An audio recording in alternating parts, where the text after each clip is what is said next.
Oi, gente, bom dia, boa tarde, boa noite. Eu me chamo Amanda Nelva Cardi de Oliveira, eu sou aluna da Medicina Unirio e estou fazendo a disciplina de Alergia e Imunologia do sétimo período. E hoje eu vim falar um pouquinho para vocês sobre a alergia alimentar ao amendoim. Bom, para a gente começar, é muito importante conceituar, primeiramente, o que é uma alergia alimentar do que é uma anafilaxia. Então, a gente compreende por alergia alimentar um conjunto de reações adversas a certos grupos alimentares e que pode vir a gerar reações imunológicas no indivíduo a ter contato com o fator desencadeante, ou seja, o alérgeno. Essas reações, elas costumam ser mediadas por IgE, mas elas também podem ser mediadas por outras vias.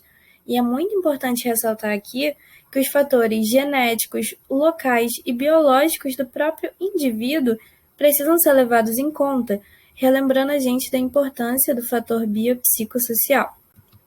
Bom, e o que é uma anafilaxia? A gente entende como uma reação alérgica que ocorre após uma grande liberação de mediadores produzidos por mastócitos e também por basófilos, após o contato do paciente com os alérgenos. É um quadro grave, de desenvolvimento extremamente rápido e pode até pôr a vida do paciente em risco, porque muitas vezes, por ser um quadro agressivo e rápido, pode gerar um quadro de edema de glote e fechar, por exemplo, a via aérea do paciente. Então, a gente tem que saber o que é o quadro e como intervir, né? Como tratar. Bom, alergia ao amendoim. O amendoim é uma leguminosa da família Fabaceae, que vem da América do Sul. E a epidemiologia mostra para a gente que cada vez mais vem aumentando, né, vem crescendo os números de pacientes que são portadores dessa forma alérgica, né, de alergia ao amendoim. Sendo que nos Estados Unidos a gente já tem de 1 a 2% das crianças sendo alérgicas a essa leguminosa. Bom, a alergia ao amendoim é uma reação mediada por IgE que tem a presença de manifestações clínicas que podem variar de minutos após o contato ou a ingestão até 2 horas após a ingesta alimentar. Então é importante a gente se atentar a isso, porque muitas vezes o paciente pode vir a confundir, achando que ele comeu um amendoim há muito tempo atrás e não tem nada a ver, e ele só teve a reação alérgica horas depois. Então, às vezes, ele não faz essa junção de fatores e a gente precisa se atentar a isso. A anafilaxia, ela pode, né, vir a ser grave e ela se relaciona com o tipo de proteína do amendoim ao qual o paciente já está sensibilizado. Então, a gente já sabe, porque já foram estudadas 11 dessas proteínas que são denominadas, né, pelas 3 primeiras letras do gênero, que é ARA, associada à primeira letra da espécie, que é H, sendo as formas mais relacionadas a quadros anafiláticos a forma 1, 2 e 3. Então vamos lá, Amanda, mas qual é a sintomatologia, qual é a clínica desse paciente?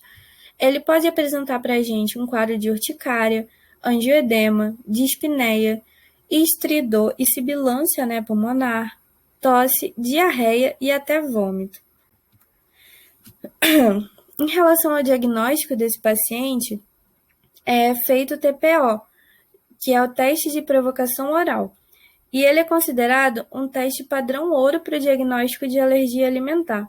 Mas é importante ressaltar que o teste de provocação oral é um teste que tem que ser feito com muito cuidado, porque algumas vezes o paciente pode vir a apresentar uma reação, né, anafilática, então a equipe tem que estar pronta para, caso isso aconteça, sabe fazer um manejo e sabe fazer o cuidado com a adrenalina e tudo mais para que o paciente consiga se recuperar desse quadro.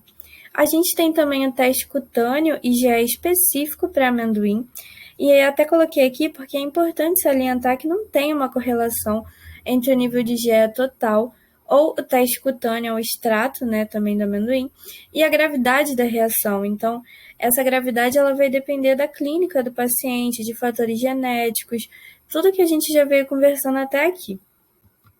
Outro fator muito importante são as reações cruzadas.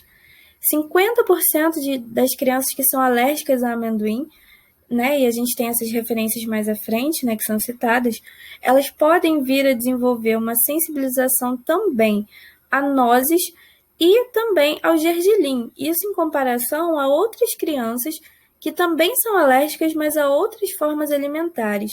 Então, isso aqui é imprescindível para caso a gente tenha um paciente que, de fato, seja alérgico ao amendoim, a gente também investigue se há ou não essa correlação entre uma alergia, né, a nós e também ao gergelim.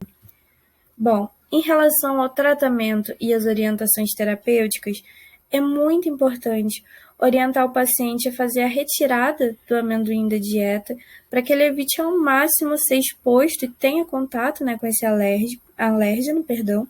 E também é importante orientar o paciente e a sua família a sempre se atentarem aos rótulos das embalagens alimentares, porque muitas vezes vem escrito de uma forma bem pequena no final do rótulo, alegando que esse produto foi feito na mesma fábrica onde contém pedaços de amendoim, às vezes de outras formas também de alimentares, né, que são alérgenos para algumas pessoas.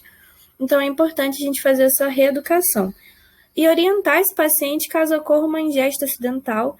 Então, caso ele tenha uma reação anafilática, é importante que esse paciente saiba disso, que ele tem que usar a caneta de epinefrina. Então, é importante já orientar para que ele compre, ande com ela na bolsa, para caso ocorra ele esteja preparado.